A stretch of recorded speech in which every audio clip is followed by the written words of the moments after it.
Where is the beauteous majesty of Denmark?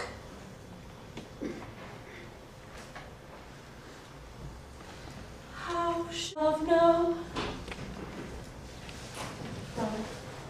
Another one.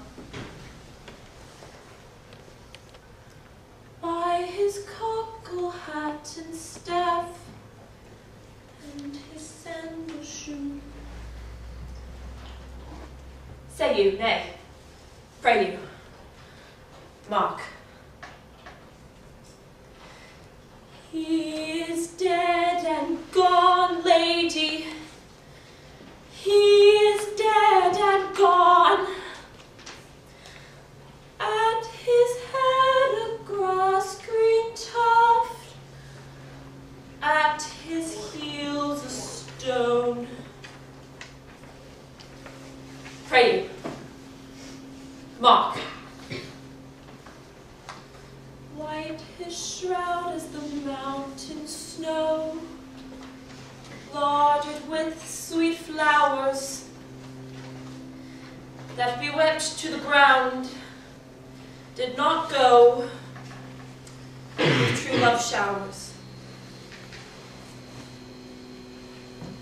Well, God heals you.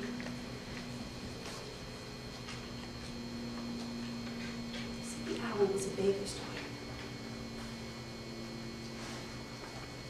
Though you know what we are, but not what we may be. God be at your table. Pray let's have no words of this, but if they ask you what it means, say you this.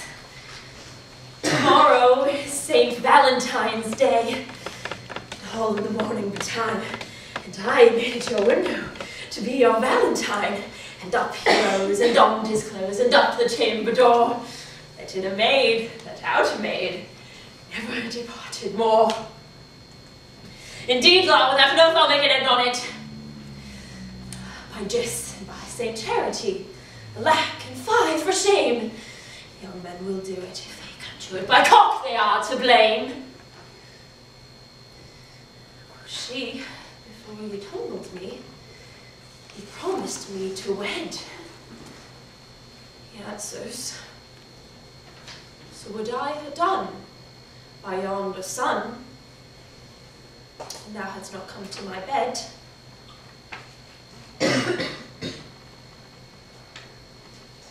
I hope all will be well. We must be patient. But I cannot choose but weep to think that they would lay him in the cold ground. My brother shall know of it. And so, I thank you for your good counsel. Come, my coach. Good night, sweet ladies, good night. Sweet ladies, good night.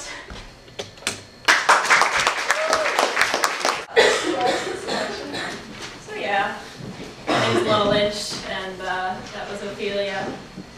And I don't know, I guess I picked that passage because Ophelia kind of sort of always, I don't know, fascinated me in Shakespeare. I think that this scene is one of the more interesting and more powerful scenes in Shakespeare. I don't know, and Hamlet is my favorite Shakespeare play, and I kind of wanted to do a monologue, so I figured that this one was probably the best one that I could do. Yeah, actually, there is, because there's that whole ending part where she's talking about, like, before you tumbled me, you promised me to wed, and I actually believe that Ophelia and Hamlet have actually, like, done it. So it kind of just screws her over more when all of a sudden he just like breaks off with her and she's like, oh god, like what am I gonna do now? So yeah, and I always kind of sort of pictured Ophelia as really, really childish, especially when she goes crazy, because it kind of sort of just breaks down all these walls. So. To be honest, I didn't know what to really expect with a monologue because you have a lot less action to work with. But I thought that you managed somehow to make it just as exciting as all the other performances before you with less to work with.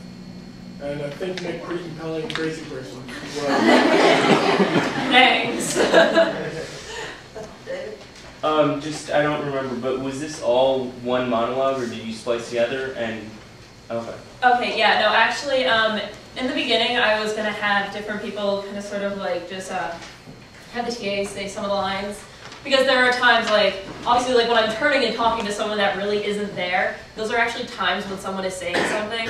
But Charles said that I should just cut him out and kind of sort of keep all the focus on Ophelia in this scene. It really worked well that way. And great accent also. Yeah. I try so hard not to use an accent. It always comes out. Sorry. No, it's I barely caught the accent. It's okay. There was no British accent there. It's okay. I think part of what makes a monologue difficult is that you're obviously by yourself and you don't have a lot of, you only have yourself to work off of. And I really loved how you made those transitions so smooth between one thought and another, because you don't have somebody else to give you something to work off of. And I thought it was very smooth. And even like the transition from singing into like Mark You Pray was very well done. Yeah. Joe? Yeah. Where did you had this really interesting hand gesture above the head? Yeah, kind of. Where did that come from? I don't know, I just kind of sort of picture her dancing to herself when she does this, you know, kind of like, I don't know, I just picture her off in some place completely different than where she thinks she is, you know, and there were a few times when her emotions break through, but mostly she's kind of sort of just like, la-di-da, so that was where that came from. I was going to say something pretty similar to what Sam and Lenny said. I thought really the fluctuation between moods, between like giddiness and kind of like terror, and I thought when you're trying to capture kind of an insane person, I just thought the sort of the fluctuation of moods was pretty amazing. Similarly, I thought your the constant, or rather the intermittent but continual eruption of your awareness of your father's death. It was very clear. It was I thought that the whole structure of the monologue was very, very well done, with the dialogue excised, the other characters excised, and the performance was very, very effective. I love that none of your movements were forced. Everything looked to be completely in character and completely in the moment. And I especially appreciated your use of the audience, even though it wasn't like you never broke that fourth wall necessarily, like in too much of a groundbreaking way. You were very much using the space and the idea of having people there, and I thought that was fantastic. Alessandra, break that fourth wall every chance you get, especially with Shakespeare. Yeah, he wanted me to run up and like grab somebody's face and be like, "Where's the fingertips about to see the mark?" And I was just like, "No." But thank you guys for not laughing for some of those moments, because I was actually worried that you did, and you didn't. Yeah, I've actually spent a good amount of my time dealing with someone that was schizophrenic, and I thought like I was. I promise, I'm not. No, quick chains of tone of the dialogue, looking around. It was, and also your costuming, no one mentioned, it's amazing. It has like the almost flowery kind of look that like portends fate, and even the fact that you had like your shirt kind of down, because it's her and Hamlet. And then even as you're saying, enunciated all, so like the penis puns that are in there, really made it. No, that was sick. That was Thank you. Alana, it would be hard to laugh at you during the scene because you were so into it, and it was very clear that you were just totally into your character, and you really became Ophelia and not Alana, and I thought that was very impressive. Thanks. Thank you.